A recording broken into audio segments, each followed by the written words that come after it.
Sangue no cimento é uma coisa. Sangue num tapete persa feito à mão é apenas uma dor de cabeça cara. A Frankie não se importava com o tapete. Não se importava com os homens que arrastavam silenciosamente uma lona enrolada para fora das pesadas portas de aço dos fundos. Importava-se com o homem sentado atrás da enorme secretária de carvalho que a observava com um olhar entediado e oco. Ele era o dono daquela cidade. Era o dono da dívida de jogo do irmão dela. E há 10 minutos, ele pensava que era o dono dela. Ele enganava-se redondamente. O cheiro a fluido de transmissão queimado é algo que nunca se lava realmente. Entranha-se nas cutículas, vive nas pregas dos nós dos dedos e mancha o próprio ar que se respira. A Frankie esfregava as mãos com sabão de pedra sobre a água suja, a aspereza da pedra fazendo pouco para remover a pesada graxa da pele. A água corria preta, depois cinza e finalmente límpida, rodopiando pelo ralo enferrujado. Desligou a torneira com um movimento brusco do pulso e agarrou um pano de oficina gasto. Era terça-feira. A oficina estava silenciosa, exceto pelo toque rítmico de um radiador a arrefecer de um Chevy desgastado na Bahia 3. Deveria ter sido uma tarde normal. Então, o irmão mais velho dela, o Léo, entrou. Ele não andava tanto como se arrastava. O olho esquerdo estava inchado, a pele à volta de um tom doentio de ameixa e amarelo. O lábio inferior estava partido. Sangue seco grudado na barba por fazer do queixo. A Frankie não gritou. Não correu para lhe embalar o rosto. Simplesmente deixou cair o pano de oficina no chão de cimento. «Quanto?» perguntou ela. A sua voz estava plana. Morta. Passara os últimos 5 anos a manter a oficina automóvel do pai fora da falência, trabalhando 14 horas por dia, respirando escape e ferrugem, apenas para o Léo tratar do lugar como um caixa automático pessoal para os seus jogos de cartas. Leo encostou-se ao batente da porta, recusando-se a encontrar os olhos dela. Ele olhava para as manchas de óleo no chão. 30, murmurou ele. A Frankie congelou. O ar na oficina pareceu subitamente impossível de respirar. 300? Leo engoliu em seco. A sua maçã de Adão mexeu-se. 1000, Frankie. 300,000. Ela não o bateu. Queria pegar na pesada chave inglesa de aço da bancada e esmagar-lhe as costelas, mas a raiva contornou o explosivo e instalou-se imediatamente num frio e pesado pavor no fundo do estômago. 300.000. Não era uma quantia que se devia a um agiota. Era uma quantia que se devia a um cartel. Ou pior. Quem? Exigiu ela. Gabriel Costa, sussurrou Léo, o nome mal passando pelos dentes. O nome pairava no ar, tóxico e pesado. Gabriel Costa não era um meliante de rua. Não partia pernas em becos escuros. Operava em torres de vidro. Era dono de políticos, rotas de transporte e metade dos imóveis do lado sul. Era corporativo, higienizado e absolutamente implacável. Se devesses a Costa, não perdias apenas o teu negócio, perdias o teu oxigênio. Ele quer a escritura da oficina, disse Léo, a voz a rachar. Ele quer a terra. Se a assinarmos, estamos quites. Esta oficina era a única coisa limpa que o pai dela alguma vez construíra. Era dela. Ela conhecia cada fenda no cimento, cada corrente de ar das portas da Bahia. Não a daria a um homem que usava fatos à medida e calculava vidas humanas numa folha de cálculo. 2 horas depois, a Frankie estava no lobby da Vanguard Logistics. A transição do seu mundo para o dele foi chocante. Não havia graxa ali, nem ferrugem, apenas quilômetros de mármore branco polido, aço escovado e o zumbido do ar-condicionado central.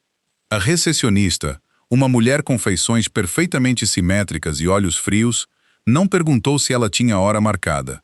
Simplesmente fez uma chamada telefônica, acenou e 2 homens em fatos escuros feitos à medida materializaram-se das sombras do corredor. Eles não a tocaram, mas não precisaram. A ameaça era implícita. Levaram-na a um elevador que exigia um cartão-chave, subindo ao último andar em completo silêncio. O único som era o suave toque dos andares a mudar. A Frankie manteve as mãos enfiadas nos bolsos do casaco de lona, escondendo o leve tremor nos dedos. Ela era mecânica. Consertava coisas partidas, mas não sabia como consertar isto. As portas deslizaram. O último andar não era um escritório. Era uma fortaleza disfarçada de penthouse. Janelas do chão ao teto ofereciam uma vista varredora e divina do horizonte da cidade. O céu era um cinzento feio e machucado, ameaçando chuva. No centro do vasto espaço, sentava-se uma grande secretária cortada de uma única laje de madeira escura. Gabriel Costa não olhou para cima quando ela entrou. Ele estava a assinar uma pilha de documentos, a caneta dourada a mover-se sobre o papel com traços fluidos e precisos. Não parecia um monstro. Parecia um CEO. Cabelo escuro bem cortado, maçãs do rosto proeminentes, uma linha de maxilar afiada, sombreada por um dia de barba por fazer. Usava um fato carvão sem gravata, os 2 botões de cima da sua camisa branca desabotoados. Parecia totalmente relaxado. Os 2 guardas recuaram, derretendo-se na periferia da sala, deixando a Frankie sozinha no centro do tapete persa. Ela não falou. Deixou o silêncio esticar-se, recusando-se a ser a primeira a quebrar. Era uma pequena rebelião, mas era tudo o que ela tinha. Finalmente Gabriel fechou a caneta. Pôs-na de lado com um clique suave e levantou lentamente a cabeça. Os seus olhos eram escuros, não castanhos, mas de um obsidiano profundo e insondável.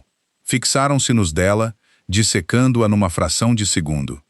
Ele reparou nas suas botas gastas, no casaco de lona desbotado, na teimosia da mandíbula e na sombra persistente de graxa perto da linha do cabelo. «Francesca», disse ele. A sua voz era um barítono baixo e ressonante que vibrava na sala silenciosa. Não era uma saudação. Era um inventário.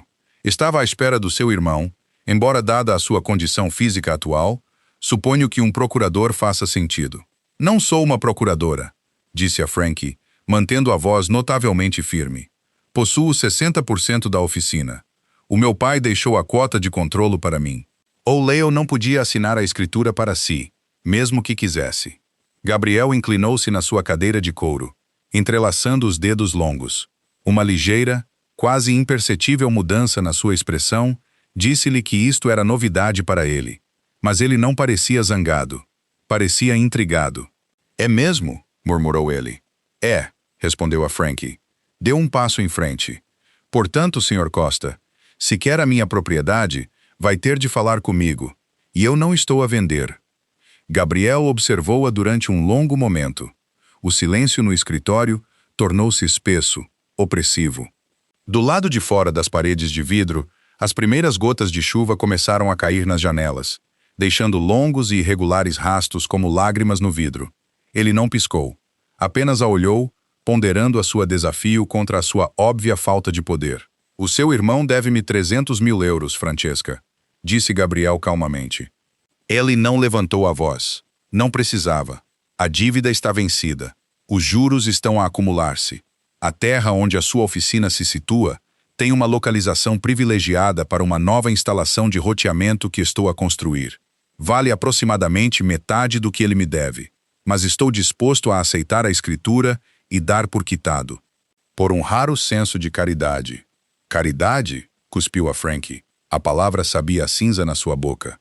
«Montaste um jogo viciado. Encontraste um alvo fraco, colocaste-o em apuros e usaste-o para obter um pedaço de imóvel que querias, sem teres de negociar com a cidade. Não o apresentes como um favor. É roubo». Um dos guardas no canto mudou de peso, a mão pousada casualmente perto da lapela da jaqueta. Gabriel ergueu um dedo, silenciando o guarda sem uma palavra. Os seus olhos escuros permaneceram fixos na Frankie. «São negócios», corrigiu Gabriel suavemente. «O seu irmão fez uma escolha. Agora, as consequências chegaram. Se recusar a assinar a escritura, recolherei simplesmente a dívida em dinheiro. Consegue escrever um cheque de 300 mil euros hoje, Francesca?» A mandíbula da Frankie apertou-se. Ela não conseguia escrever um cheque de 3 mil, quanto mais 30.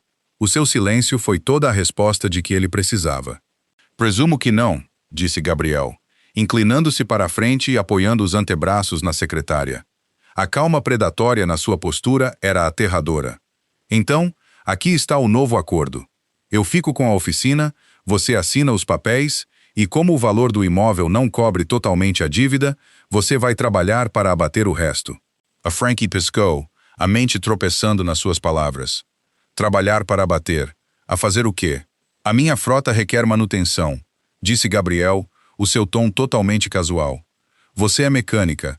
Vai manter os caminhões de transporte nos portos.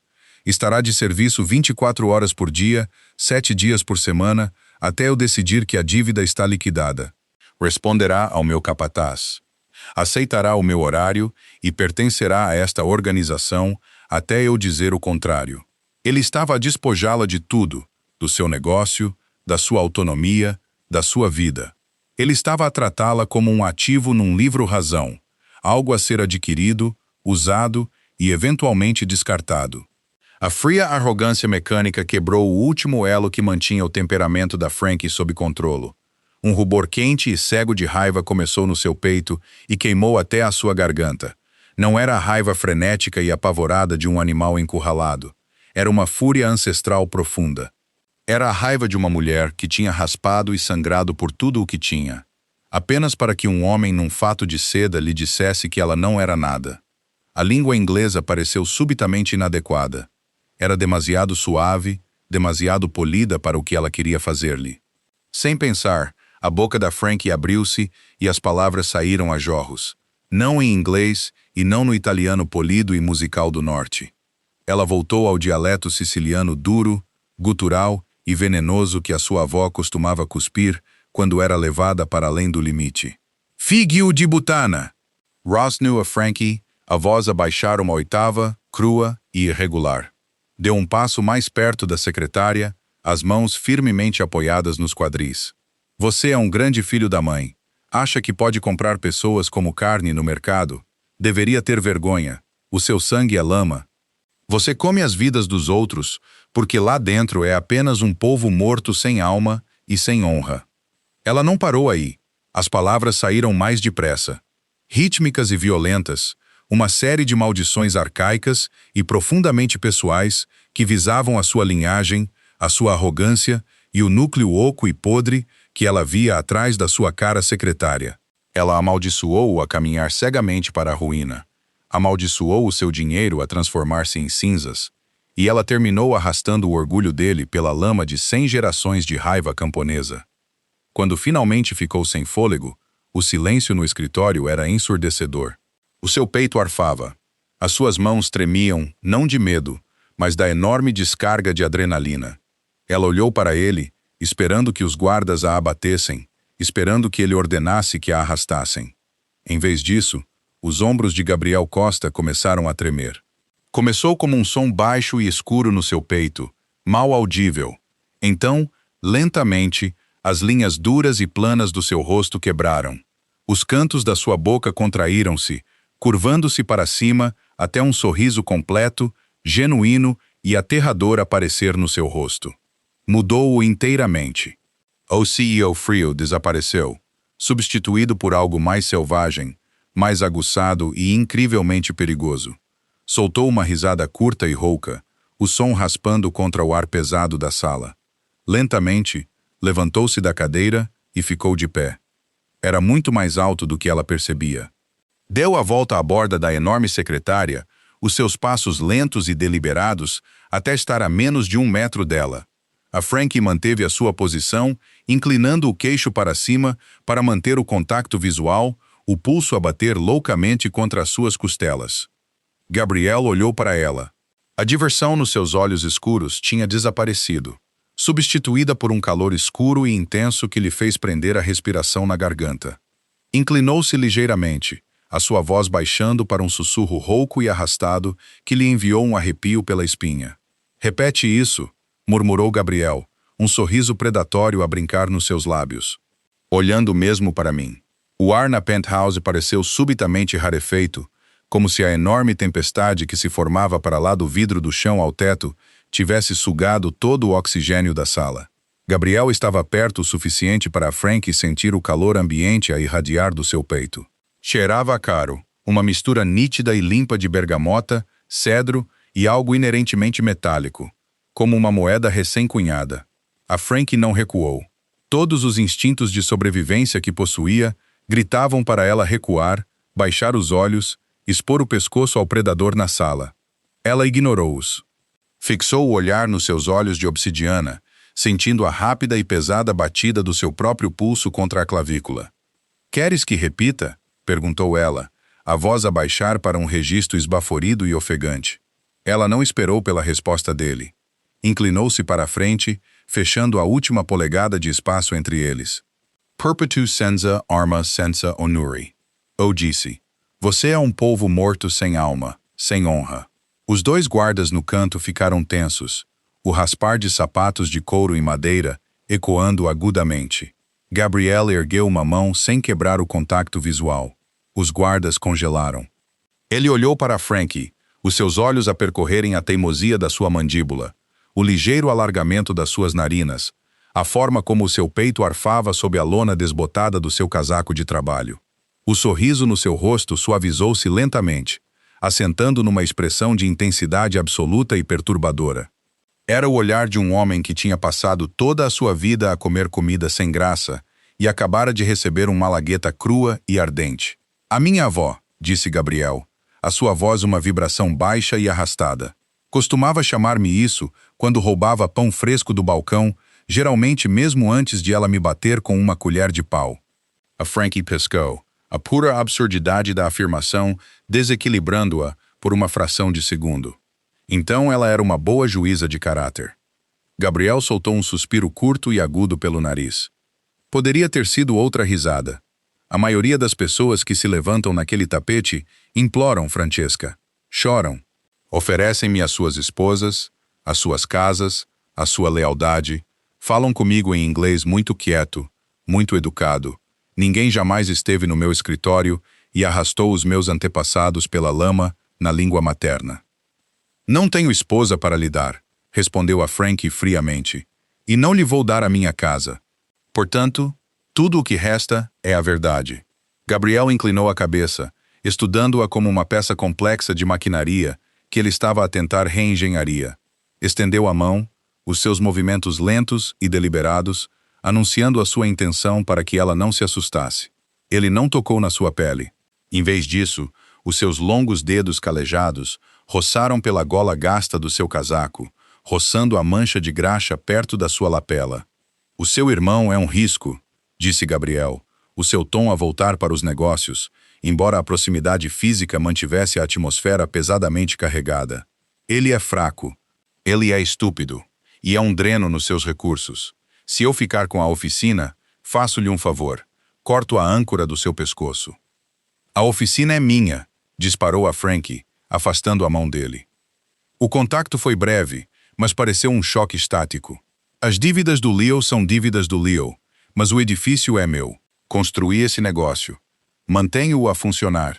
Quer o seu dinheiro? Ótimo, mas não fica com a terra." Gabriel não pareceu ofendido por ela ter batido na sua mão. Simplesmente enfiou as mãos nos bolsos das calças. "Eu disse-lhe, eu não preciso do dinheiro. Preciso do imóvel para um centro de roteamento." "Construa noutro lugar", contrapôs a Frankie. "Você tem metade do South Side. Encontre outro lote." "Gosto do seu lote. Não está à venda." Estavam num impasse. Um chefe do crime bilionário e uma mecânica operária presos numa batalha de vontades sobre um pedaço de cimento manchado de graxa.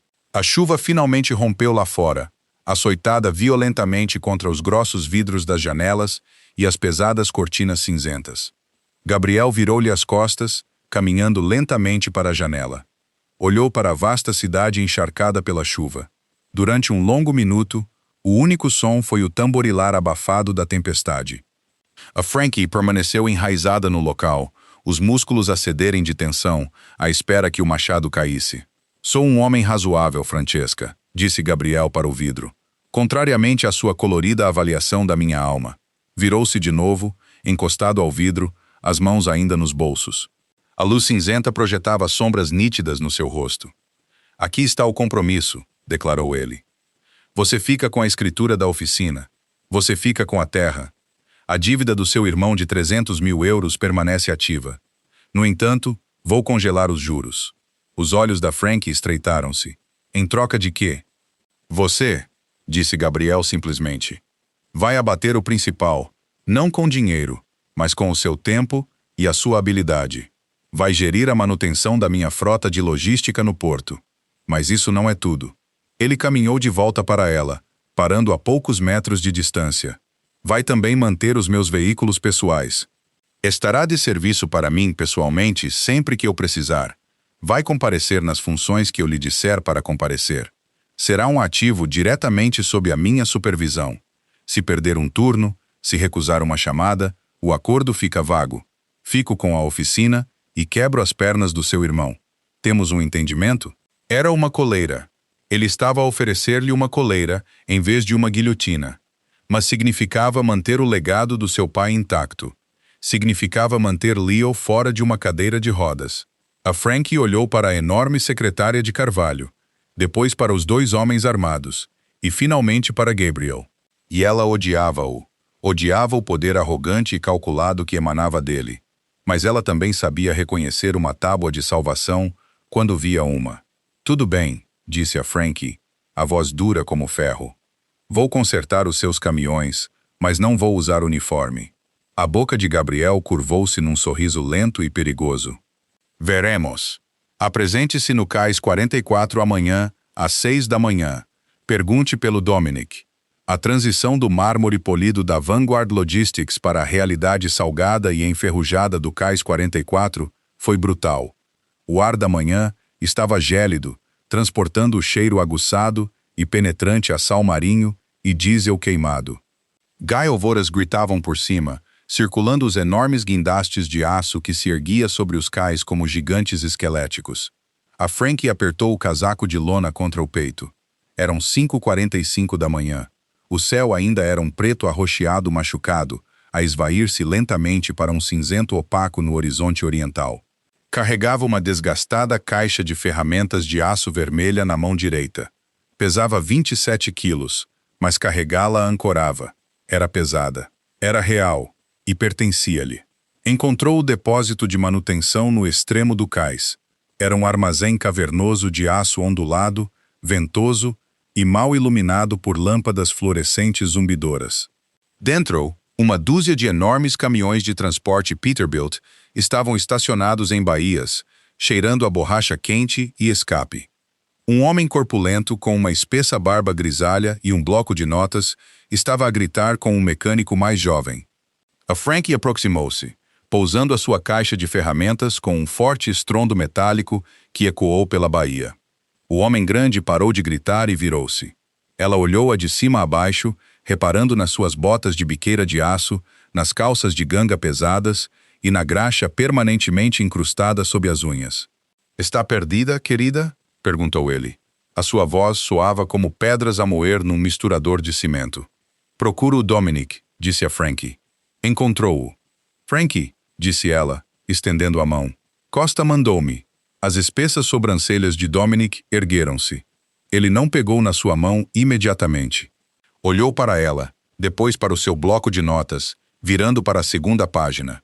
"Francesca, você é a nova chave inglesa principal." "Suponho que sim." Dominic soltou um assobio baixo, finalmente apertando a sua mão. A sua pegada era como uma morsa, mas a Frankie apertou de volta com a mesma força. "O Sr. Costa ligou-me pessoalmente ontem à noite. Disse que ia receber um especialista. Não disse que o especialista era uma rapariga. Não disse que ela ia assumir a frota pesada." "O gênero do mecânico altera a forma como um motor diesel funciona?" perguntou a Frankie, o seu tom plano e intransigente. Ela não tinha paciência para um ritual de iniciação hoje. Mal tinha dormido.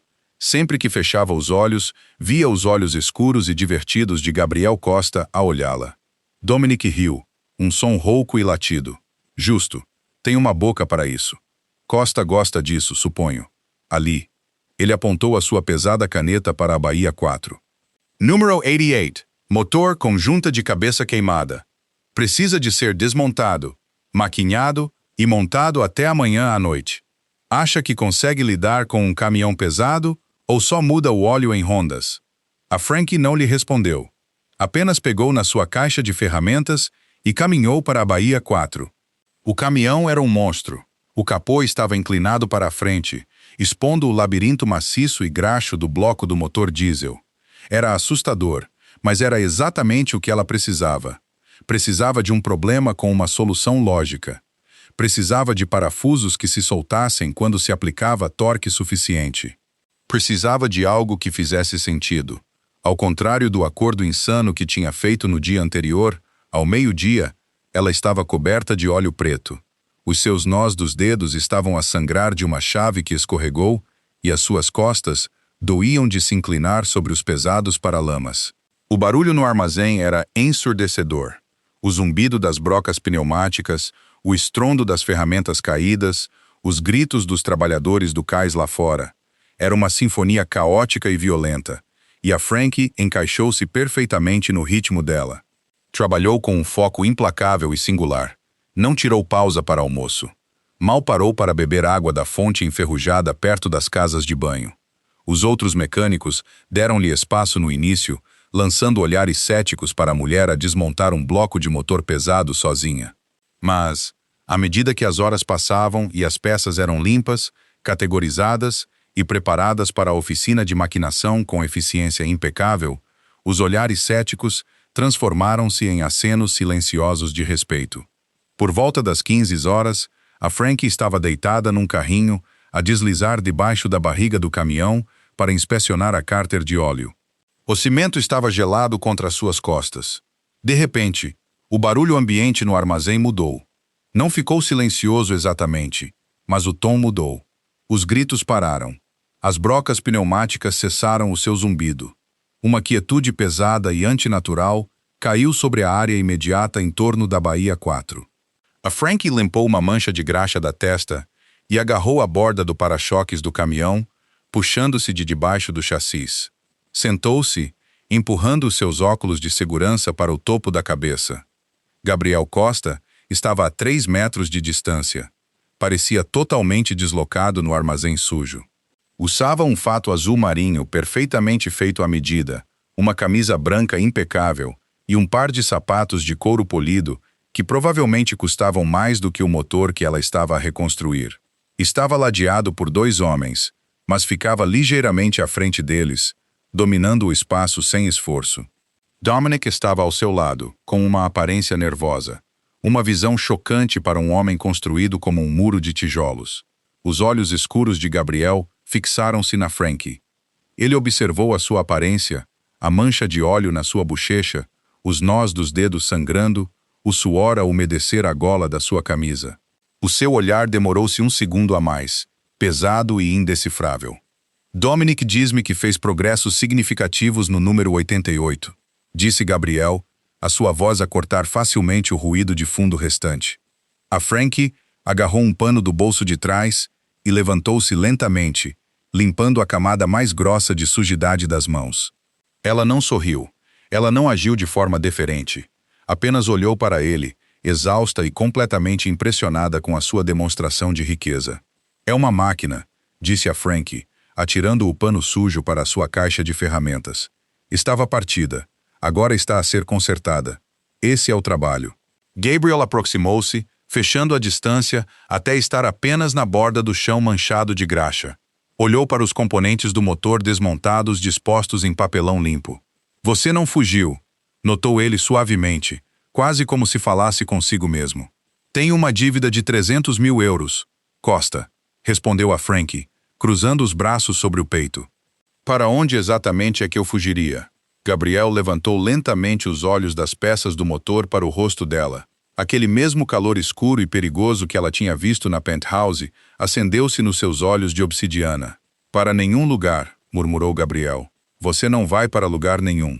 O chão fraco num borrão de músculos doridos, diesel queimado e café barato de lanchonete. A Frankie praticamente vivia no Cais 44. Sexta-feira à noite, ela tinha ressuscitado 3 caminhões de transporte pesados e conseguido um aceno relutante de Dominic, que parecia arrancar dentes a um urso vivo. Ela estava a arrumar a sua caixa de ferramentas vermelha, a limpar uma chave de soquete, quando as pesadas portas da baía rangeram. Um elegante sedã preto da meia-noite entrou no armazém. Não era um dos veículos da frota. Era baixo, silencioso e agressivamente caro. A porta do lado do condutor abriu-se e um homem num fato cinzento saiu. Ele não parecia um mecânico. Francesca, disse ele. Não era uma pergunta. A Frankie deixou cair a chave na bandeja de metal. Só Frankie. O que é? O Sr. Costa requer os seus serviços na sua residência. Ela olhou para o homem. As suas costas estavam a matar. As suas botas pareciam estar cheias de chumbo. E a última coisa que ela queria era ser uma cadela de Gabriel Costa. Mas a memória da taxa de juros congelada e das rótulas de Léo manteve a boca fechada. Agarrou uma bolsa de ferramentas de lona menor, enfiou algumas essenciais lá dentro e caminhou em direção ao sedã. A viagem durou 40 minutos. Desviando-se da sujeira industrial do porto e subindo para as colinas, onde as luzes da rua se tornavam escassas e as propriedades cresciam massivas, pararam num conjunto de pesados portões de ferro forjado que se abriram silenciosamente, revelando uma propriedade de pedra espalhada, escondida atrás de um muro de carvalhos antigos. O condutor não a levou à porta da frente. Contornou o carro por trás, descendo uma inclinação pavimentada e parando em frente a uma garagem independente com climatização. As portas já estavam abertas. A Frankie saiu do sedã, o ar frio da noite a morder-lhe as bochechas. Entrou na garagem e parou de repente. Não era uma garagem, era um museu. O chão era epóxi cinzento polido, impecável o suficiente para se comer. Sob as duras e brilhantes luzes LED, repousava uma coleção de máquinas que lhe fez prender a respiração. Um impecável Aston Martin DB5 prateado, uma Ducati preta fosca, mas os seus olhos passaram pelas importações europeias e fixaram-se no canto traseiro. Sentado com o capô aberto, estava um Ford Mustang Boss 429 de 1969. Era pintado de um vermelho cereja profundo e machucado. E encostado ao paralamas, segurando uma luz de oficina, estava Gabriel Costa. Ele tinha tirado a armadura corporativa. Usava uma t-shirt cinzenta desbotada, que se colava aos seus ombros largos, e um par de calças de ganga escuras. As suas mãos estavam manchadas de graxa preta. Ele olhou para cima quando as suas botas clicaram no chão de epóxi. "Você está atrasada", disse Gabriel. O seu tom era neutro.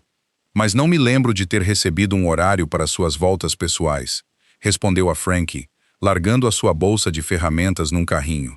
Caminhou até ao Mustang, incapaz de esconder a sua genuína admiração. Passou um dedo limpo pela borda da porta do condutor. "Pintura original restaurada", corrigiu Gabriel. "Há 5 anos, mas o bloco do motor é de números correspondentes. Qual é o problema? O tempo está errado. Corre rico." "Está a hesitar quando mudo para a terceira." Ele recuou, oferecendo-lhe o espaço. A Frankie não hesitou. Pegou na luz de oficina dele e inclinou-se sobre o enorme motor V8. O cheiro a combustível de alta octanagem e metal quente antigo lavou-a. Era um cheiro com que tinha crescido. Parecia casa. Começou a verificar a tampa do distribuidor, os seus dedos a moverem-se com graça prática e eficiente. Gabriel não saiu. Ficou mesmo ao lado dela, perto o suficiente para que os seus ombros se roçassem quando ela mudava de peso. Ele não pairava como um cliente típico preocupado com um arranhão. Ele olhava para suas mãos. "Você sabe o que faz com um clássico?", murmurou Gabriel, inclinando o quadril contra a bancada. "O meu velho reconstruiu um Chevelle 70 na nossa sala de estar quando eu tinha 12 anos", disse a Frankie, sem olhar para cima. Pegou numa chave de fenda de cabeça chata da sua bolsa. "A minha mãe ameaçou deixá-lo. Ele disse-lhe para não tropeçar na transmissão ao sair." Uma risada baixa vibrou no peito de Gabriel. "Ela saiu?" "Não, ela aprendeu a sangrar os travões." A Frankie ajustou o parafuso do carburador, a testa franzida em concentração. "Ligue-o." Gabriel sentou-se no banco do condutor. Girou a chave. O motor não apenas ligou. Explodiu em vida. Um rugido profundo e gutural que abalou as ferramentas no carrinho. Assentou num ralenti pesado e rítmico. A Frankie ouviu, inclinando a cabeça, abafando o mundo até não haver nada além do batimento cardíaco mecânico do carro. Ela ergueu uma mão. Gabriel cortou o motor. O silêncio súbito era pesado. "Precisa de um novo avanço de vácuo", diagnosticou a Frankie, limpando as mãos com um pano. "Posso remendar por agora, mas não deve forçá-lo acima de 100 até eu arranjar a peça." Gabriel saiu do carro. Olhou para ela, os seus olhos escuros a despojarem a mecânica, a graxa, o exterior resistente. Olhou para ela como se ela fosse o quebra-cabeça que ele não conseguia resolver. Você não pertence aos cais, Frankie, disse ele calmamente. Foi a primeira vez que ele usou o seu apelido. Soava rouco e íntimo na sua língua. Pertence onde as dívidas da minha família me arrastarem, retrucou ela, atirando o pano para o carrinho. Não finja que se importa com a minha trajetória de carreira, Costa. Você comprou-me. Você não tem que me analisar. Gabriele deu um passo em frente. A postura casual desapareceu. Ele fechou a distância entre eles, prendendo-a entre o metal pesado do Mustang e o seu próprio corpo sólido. Estendeu a mão, o seu polegar manchado de graxa a roçar na linha do maxilar dela. Eu não comprei uma mecânica, disse Gabriel, a sua voz a baixar para um sussurro perigoso. Comprei um fogo e vou descobrir exatamente o que é preciso para o fazer arder por mim. Terça-feira trouxe chuva, pesada e implacável. Transformou os cais num pântano miserável e cinzento. A Frankie estava encharcada até aos ossos às 10 da manhã, o seu casaco de lona agarrado aos seus ombros como chumbo molhado. Estava debaixo de um reboque a verificar uma linha de freio a ar defeituosa quando os gritos começaram.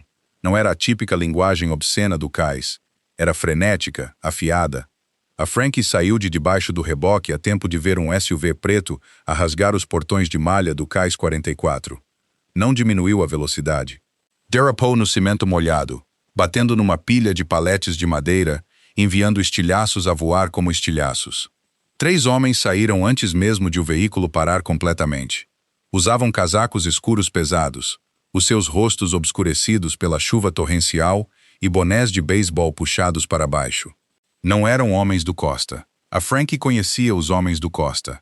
Moviam-se com uma disciplina arrepiante e calculada. Aqueles caras estavam frenéticos, imprudentes e armados. Um deles tirou um pé de cabra curto e grosso do casaco e esmagou o para-brisas do Peterbilt mais próximo. Outro ergueu uma pistola, disparando 2 tiros para o ar. O estalo dos disparos ecoou no aço ondulado do armazém, abafando momentaneamente a tempestade. "Todos no chão agora!" gritou o homem com a arma. A Frankie congelou. Estava agachada atrás dos pneus traseiros do reboque, completamente fora de vista. O instinto de sobrevivência, frio e duro, entrou em ação. Ela não gritou. Ela não fugiu. Lentamente recuou para as sombras do chassis, a mão a envolver instintivamente a pesada alavanca de aço de uma chave de boca de 60 centímetros da sua caixa de ferramentas. Dominic estava perto do escritório do armazém.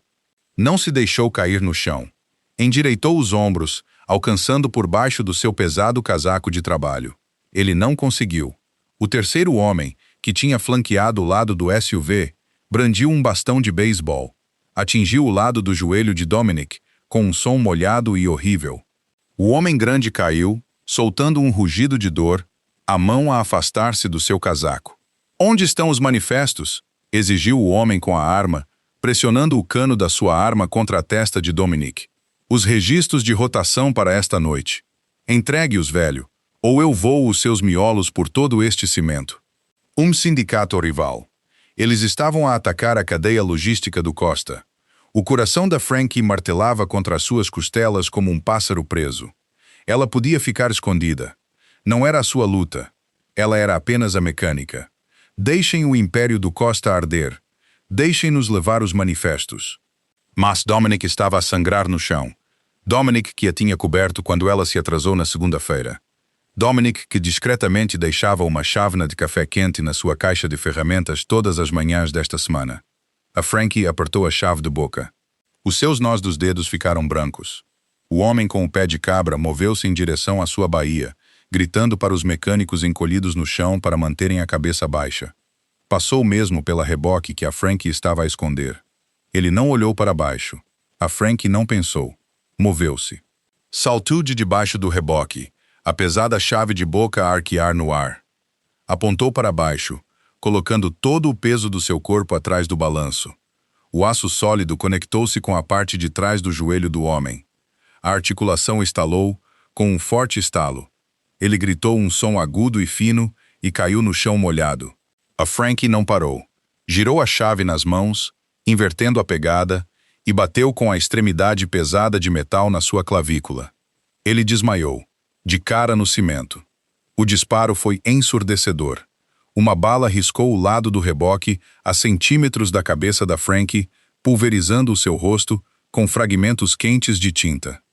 Ela caiu no chão, rolando atrás dos enormes pneus de borracha, enquanto o atirador virava a arma para ela. "Sua estúpida vadia!" gritou ele, deixando Dominic para marchar em direção ao reboque. A Frankie arrastou-se para trás, a mão escorregando no chão graxo. Ela trouxe uma chave para uma luta de armas. Estava encurralada. Preparou-se, apertando a chave, pronta para atacar os seus tornozelos assim que ele contornasse o pneu. Pneus guincharam no portão da frente. Um motor rugiu, um som agudo e aterrador que não pertencia a um caminhão diesel. O sedã preto da meia-noite rompeu pelo pátio. Não quebrou. Acelerou diretamente para o atirador. O homem mal teve tempo de virar a cabeça. Mergulhou para fora do caminho no momento em que o sedã atingiu o SUV estacionado, esmagando o painel dianteiro num chuveiro de faíscas e vidro estilhaçado. Antes mesmo que o metal terminasse de ranger, as portas do sedã abriram-se. Gabriel Costa saiu. O fato feito à medida tinha desaparecido, substituído por um longo casaco escuro. Ele não parecia um CEO, não parecia um entusiasta de carros clássicos. Parecia o diabo. Tinha uma pistola silenciada na mão direita. Não gritou, não hesitou. Levantou a arma e disparou 2 vezes. O terceiro homem, o que tinha batido em Dominic, largou o bastão e caiu, agarrando um joelho estilhaçado. O atirador arrastou-se para se levantar, erguendo a arma em direção a Gabriel.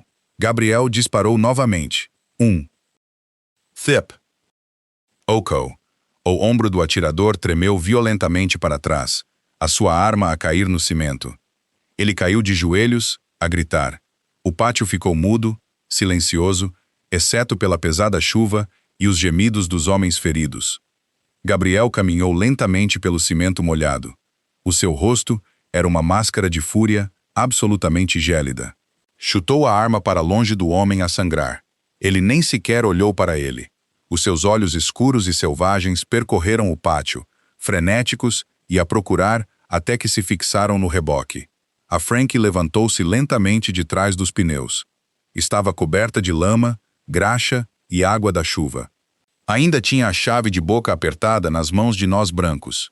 Ela tremia violentamente, a adrenalina finalmente a desabar pelo seu sistema. Gabriel atravessou a distância entre eles em 3 longos passos. Parou a centímetros dela.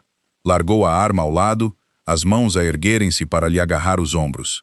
A sua pegada era esmagadora, desesperada.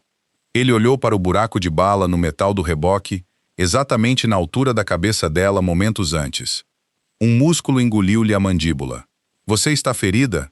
exigiu Gabriel, a sua voz um latido rouco e esbaforido. A Frankie abanou a cabeça, incapaz de encontrar a voz. Ela deixou cair a chave de boca. Caiu no chão com um estrondo surdo. Gabriel soltou um som trêmulo e rouco. Sem aviso, puxou-a para si. Enterrou o rosto no seu cabelo molhado e manchado de graxa, os seus braços a envolverem-na como bandas de ferro. Ele não se importava com a lama. Ela não se importava com o sangue. "Eu disse-lhe", sussurrou Gabriel ferozmente contra o seu ouvido. As palavras eram apenas para ela, no meio da destruição. "Você pertence-me. Ninguém toca no que é meu." A viagem de volta do porto foi um assunto sufocantemente silencioso. A adrenalina que mantivera a Frankie de pé durante o tiroteio estava a evaporar-se rapidamente, deixando para trás uma dor fria e oca nos seus ossos e um tremor violento nas suas mãos. Gabriel não perguntou se ela queria um hospital, não perguntou se ela queria ir para casa. Simplesmente atirou-a para o banco de trás de um SUV pesadamente blindado, conduzido por um homem cujos olhos nunca saíam do espelho retrovisor, e ordenou uma equipa de limpeza para os cais. Dominic já estava numa ambulância a caminho de um cirurgião privado, a expensas de Gabriel. Gabriel sentou-se ao lado dela no espaçoso banco traseiro. Não tentou tocá-la novamente desde aquele abraço esmagador e desesperado na chuva. Sentou-se perfeitamente imóvel, a olhar em frente, a pistola silenciada agora pousada casualmente na sua coxa. O ar no carro cheirava a lã molhada, cordite gasta e ao tangue metálico do medo. "Estou a estragar a sua tapeçaria", disse a Frankie. A sua voz parecia fina, completamente despida da sua habitual bravura. Era uma coisa estúpida de se dizer, mas o silêncio era ensurdecedor, e ela precisava de se ancorar a algo mundano. Gabrielle finalmente virou a cabeça, os seus olhos escuros percorreram-na. Ela era um desastre. O seu casaco de lona estava encharcado de preto pela água da chuva e graxa. As suas calças de ganga estavam coladas às suas pernas com lama, e as suas botas deixavam poças grossas e sujas nos luxuosos tapetes do chão. "Tenho outros carros", disse Gabrielle, a sua voz plana. "Para onde vamos?" "Minha casa." "Leve-me para minha oficina", exigiu a Frankie. Uma centelha de raiva defensiva a cortar finalmente o choque. "Não sou sua refém. Tenho uma dívida. Não tenho uma sentença de morte. Leve-me de volta à minha loja." Gabrielle inclinou-se para a frente, o assento de couro a ranger suavemente sob o seu peso. "A sua loja está completamente exposta. Tem uma vitrine de vidro e portas de madeira ocas. Os homens que acabaram de atingir os meus cais sabem quem estava na lista de manifestos. Se fizerem o seu trabalho de casa, vão descobrir que você dirige a frota pesada. Não a vou deixar numa caixa de vidro." "Você arrastou-me para isto", disparou a Frankie, virando o corpo para o encarar, as mãos cerradas em punho no colo para esconder o tremor. "Eu conserto motores. Não me desvio de balas. Você disse-me que eu era uma garantia num livro-razão. Costa, você não me disse que ia ser alvo de prática para um sindicato rival." "Não antecipava um ataque aberto durante o dia", respondeu Gabrielle, um músculo a franzir-lhe a mandíbula. "Foi um erro da minha parte. Não voltará a acontecer." "Um erro?" A Frankie soltou uma gargalhada rouca e incrédula. "Um tipo quase me voou a cabeça. O joelho de Dominic está partido." "E você chama isso um erro?" "É um problema que está a ser atualmente erradicado", disse Gabrielle friamente. Estendeu-se por cima da consola, a sua grande mão a envolver os seus pulsos, forçando os seus punhos a desenrolarem-se. O seu toque era quente, uma âncora no caos gélido da sua mente. "Você está viva. Dominic vai manter a perna. Pare de lutar contra mim, Francesca. Só por esta noite. Pare de lutar contra mim." A luta esvaiu-se dela de uma só vez. Ela recostou-se no assento, virando a cabeça para observar as ruas da cidade a molhar e a desfocar-se pela janela fumada. Chegaram à propriedade de pedra que ela tinha visitado dias antes. Desta vez, o condutor levou-os à entrada principal. Gabrielle conduziu-a através das enormes portas de carvalho para um vestíbulo que parecia um museu de arte moderna. Tetos altos, detalhes em aço escovado e paredes brancas austeras. A Frankie permaneceu no capacho, hiperconsciente da lama que escorria das suas roupas para o imaculado chão de mármore. Gabrielle não chamou uma empregada. Não chamou a segurança. Tirou o seu longo casaco arruinado, atirou-o para uma cadeira de veludo e olhou para ela. "Lá em cima", disse ele. "Ala de hóspedes. Primeira porta à direita." A Frankie não argumentou. Seguiu-o por uma escadaria de vidro imponente, as suas botas a rangerem embaraçosamente a cada passo. A casa de banho era maior que o seu apartamento inteiro. Era um estudo em ardósia cinzenta e vidro centrado numa enorme banheira independente. "Tira o casaco", ordenou Gabrielle. Abriu um armário espelhado e tirou uma toalha branca e um kit de primeiros socorros. A Frankie conseguiu tirar o pesado e molhado tecido de lona dos ombros, deixando-o cair no chão com um baque molhado. Por baixo, usava uma simples t-shirt branca, agora colada à pele e manchada de graxa de motor. Ficou junto à pia de mármore, cruzando os braços sobre o peito, enquanto um arrepio lhe percorria o corpo. Gabrielle molhou uma toalha de mão com água quente. Entrou no seu espaço pessoal, o seu corpo imponente a bloquear a luz de cima. "Olha para mim", murmurou ele. A Frankie levantou o queixo. Ele pressionou gentilmente a toalha quente e úmida contra o seu osso da bochecha. Ela sibilou, recuando. "Para quieta", comandou Gabrielle suavemente. A bala atingiu o reboque. Um fragmento da tinta lascou-se e cortou a sua cara. A Frankie forçou-se a ficar perfeitamente imóvel enquanto ele limpava cuidadosamente a mistura de graxa, água da chuva e sangue seco da sua bochecha. O seu toque era chocantemente gentil para um homem que tinha acabado de executar 2 pessoas sem pensar 2 vezes. O contraste era aterrador. Ele era um monstro, mas neste momento ele era a única coisa que a impedia de desmoronar. Ele descartou a toalha ensanguentada e pegou num pequeno frasco de antisséptico. Aplicou-o num disco de algodão. Isto vai arder. Ele tocou no corte. A Frankie inalou bruscamente, as mãos a agarrarem instintivamente os seus quadris para se apoiar. Gabriel congelou. Olhou para suas mãos, manchadas de óleo e pousadas contra o seu cinto caro. Depois trouxe lentamente os seus olhos escuros de volta para os dela. O ar na casa de banho de Ardósia mudou, tornando-se pesado, espesso e impossivelmente quente. "Você disse que eu lhe pertenço", sussurrou a Frankie. A sua voz rouca, as palavras a escaparem antes que o seu cérebro pudesse pará-las. "O que é que isso significa, Gabriel?" Ele não respondeu imediatamente. Largou o disco de algodão no balcão. Moveu as mãos para sua cintura, os seus polegares a pressionarem a suave curva acima dos seus quadris. Inclinou-se, o seu rosto a meros centímetros do dela, a sua respiração a roçar nos seus lábios. "Significa", disse Gabriel, a sua voz um rolo de veludo escuro, "que quem tentasse tirá-la de mim, morrerá. E significa que você nunca mais voltará a uma vida normal. Você cruzou a linha no segundo em que me amaldiçoou no meu escritório e eu nunca a deixarei voltar atrás."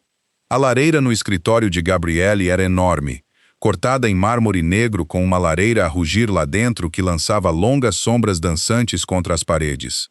A Frankie sentou-se numa pesada poltrona de couro, vestindo um par de calças de ganga cinzentas escuras e uma t-shirt preta que ela encontrou cuidadosamente dobrada na cama de hóspedes. Eram milhas largas demais, pendendo do seu corpo, mas estavam secas e cheiravam levemente a cedro. Ela olhou para as chamas, tomando um copo de cristal cheio de 2 dedos de uísque excepcionalmente suave. A queimadura do álcool a descer pela sua garganta era a única coisa que mantinha o frio à distância. Gabriel estava de pé junto a uma extensa secretária de mogno no outro lado da sala ao telefone.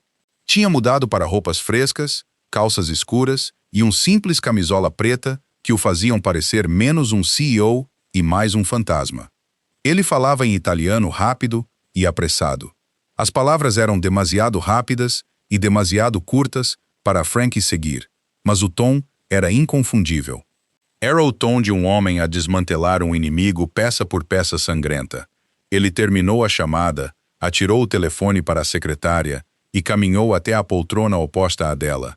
Serviu-se de uma bebida de um decantador de cristal e sentou-se, inclinando-se para a frente, apoiando os cotovelos nos joelhos. "Os homens nos cais pertencem à família Russo", disse Gabriel, saltando as formalidades. "Eles controlam os rackets de extorsão no lado leste. Querem as minhas rotas de logística. Atingir o depósito de manutenção foi uma mensagem para os meus motoristas. Se os caminhões não estiverem seguros no pátio, eles não estarão seguros na estrada. Eles iam executar Dominic por causa de um manifesto de roteamento", disse a Frankie, olhando para o seu copo. "Eles iam matar-me. Sim, Gabriel não ofereceu confortos vazios. Ele não adoçou a violência. A Frankie respeitou isso, mesmo que isso lhe revirasse o estômago. Russo é um carniceiro. Ele não respeita as velhas regras. Ele vê as baixas civis como alavancagem necessária." A Frankie tomou um gole lento do uísque. O calor expandiu-se no seu peito, acalmando os seus nervos. Olhou para ele, o seu olhar a endurecer. O medo estava a recuar, substituído pelo instinto de sobrevivência teimoso e pragmático que mantivera a sua família à tona nos últimos 5 anos. "Então o que acontece agora?", perguntou ela. "Agora vamos à guerra", declarou Gabriel simplesmente. "Vou desmantelar sistematicamente a sua operação. Em 1 mês, a família Russo deixará de existir nesta cidade." A Frankie assentiu lentamente, processando a promessa casual de violência em massa. "E eu? Onde me encaixo nesta guerra?" "Fique aqui", disse Gabriel. Não era uma sugestão. "Esta casa é uma fortaleza. Você está segura dentro destas paredes. Vai trabalhar na coleção privada na garagem para passar o tempo." A Frank pousou o copo na pesada mesa de centro de carvalho com um clique agudo. Não. Os olhos de Gabriel estreitaram-se. A temperatura ambiente na sala pareceu cair 10 graus. Com licença. Ouviu-me? Não.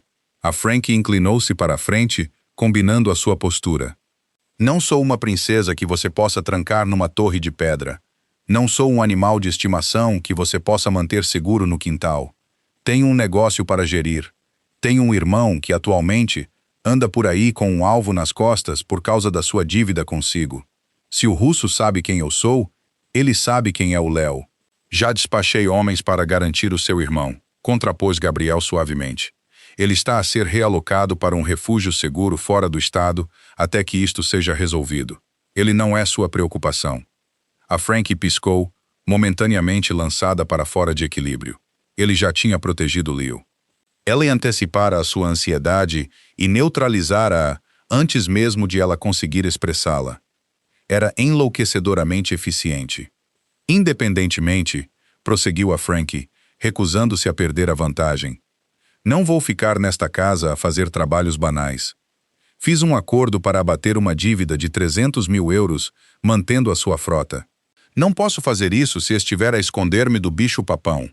Gabriel inclinou a cabeça, estudando-a com aquele mesmo olhar intenso e dissecante que usara no seu escritório no seu primeiro encontro. Você quase foi morta hoje, Francesca. Você esmagou um homem com uma barra de aço. A maioria das mulheres estaria a exigir proteção. A maioria das pessoas estaria a implorar para se esconder nesta casa. Eu disse-lhe que não sou a maioria das pessoas, retrucou a Frankie. Mas também não sou estúpida.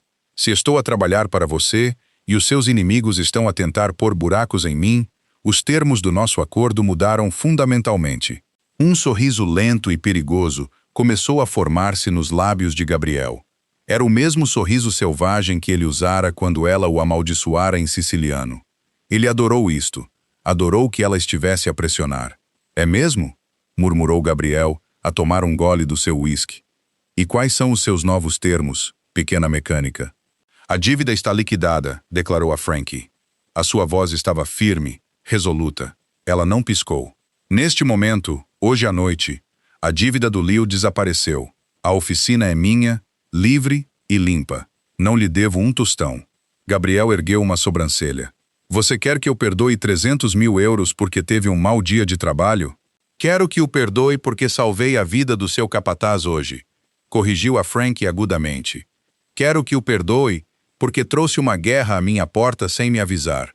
E quero que o perdoe porque se vou manter os seus caminhões a funcionar, enquanto as pessoas me estão a atirar, vou fazê-lo como igual, não como escrava. O silêncio esticou-se entre eles, espesso e crepitante de tensão. O único som era o estalar das brasas na lareira. Gabriel levantou-se lentamente. Caminhou em volta da mesa de centro, até ficar de pé diretamente à frente da sua cadeira. Estendeu a mão, pegando no seu copo vazio da mesa e pousando-o de lado. Então apoiou as mãos nos braços da sua cadeira, inclinando-se sobre ela, prendendo-a por baixo.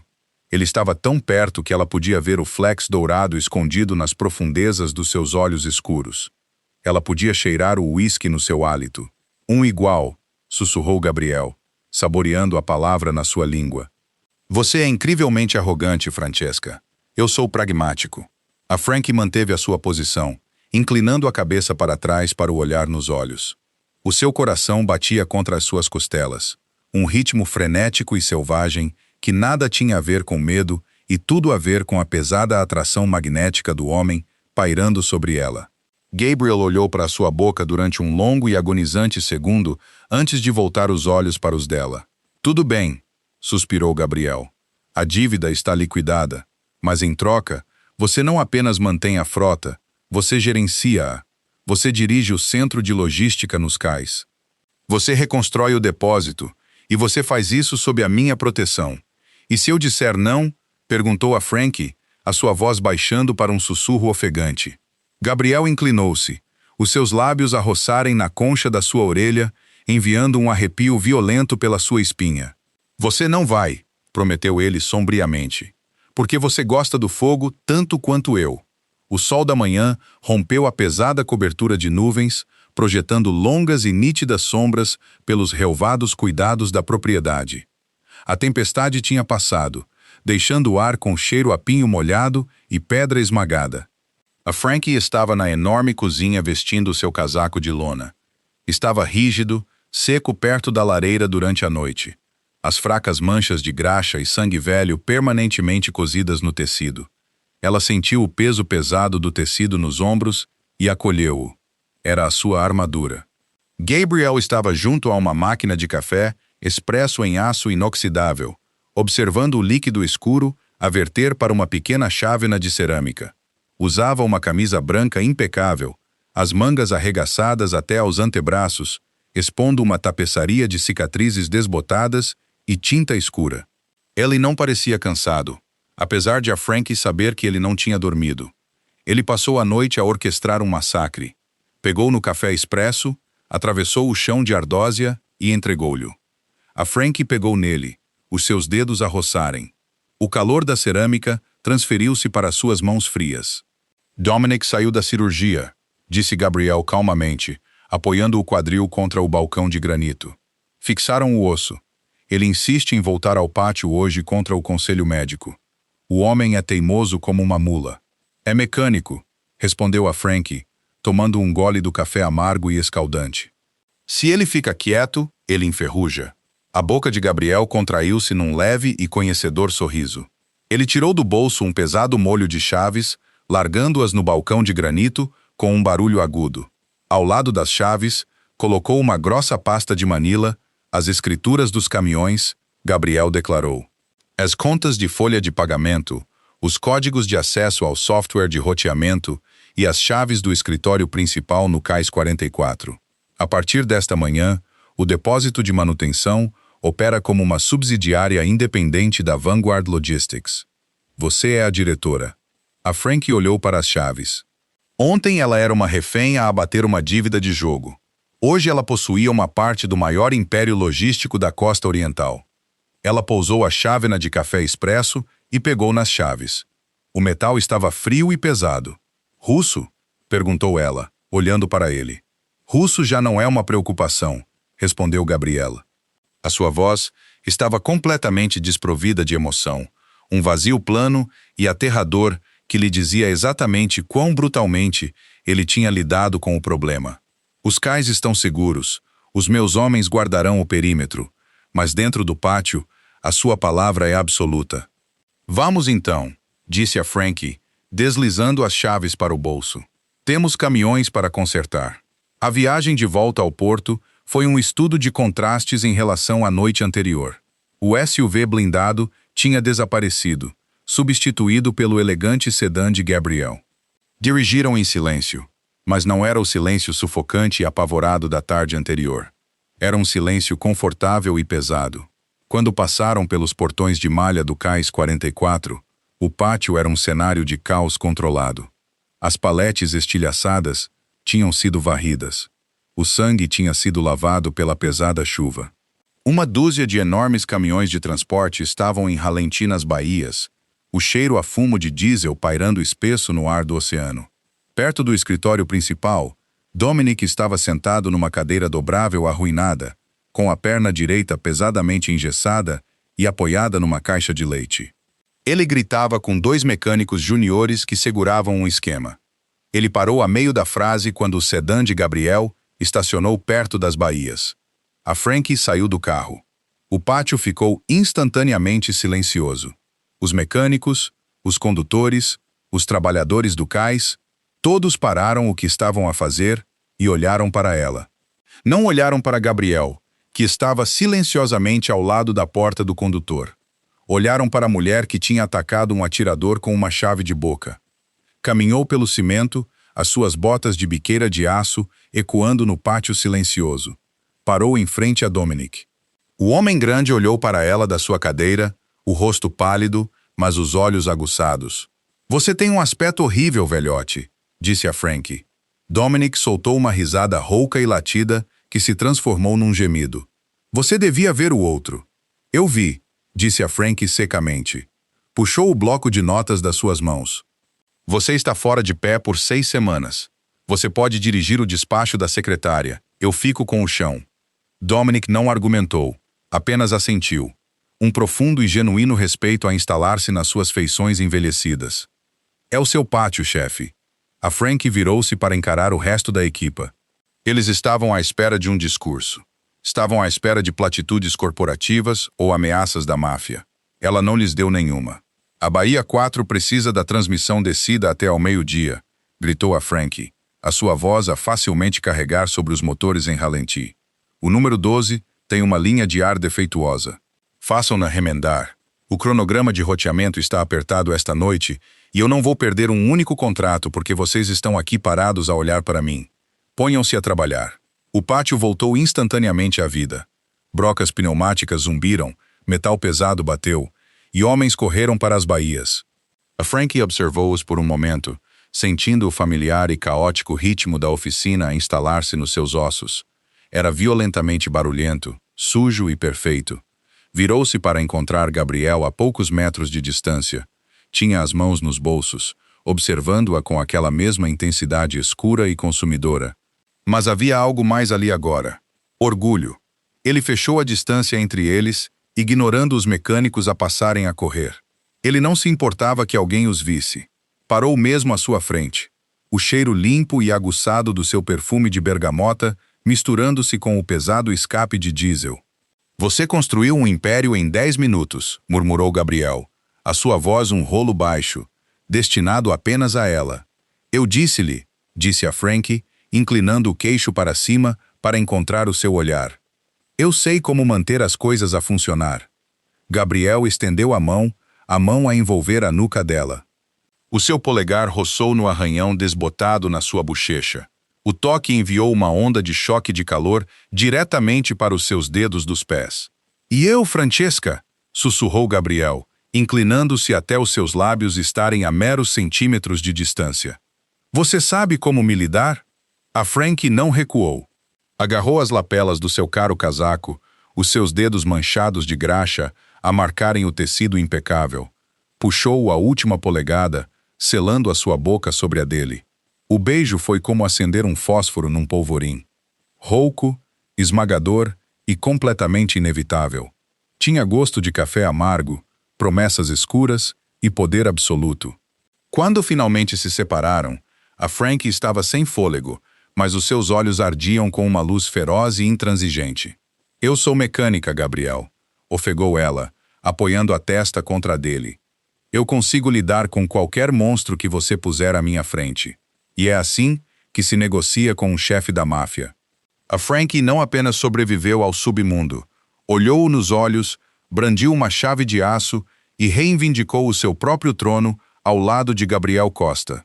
O que você achou dessa transição final de inimigos para iguais absolutos? Você teria aceitado o acordo para gerir o império da logística ou teria saído completamente? Deixe os seus pensamentos nos comentários abaixo. Se você amou este mergulho profundo em coragem, gasolina e romance de máfia, esmague o botão de like, partilhe com um amigo e subscreva o canal para nunca perder a nossa próxima história original intensa.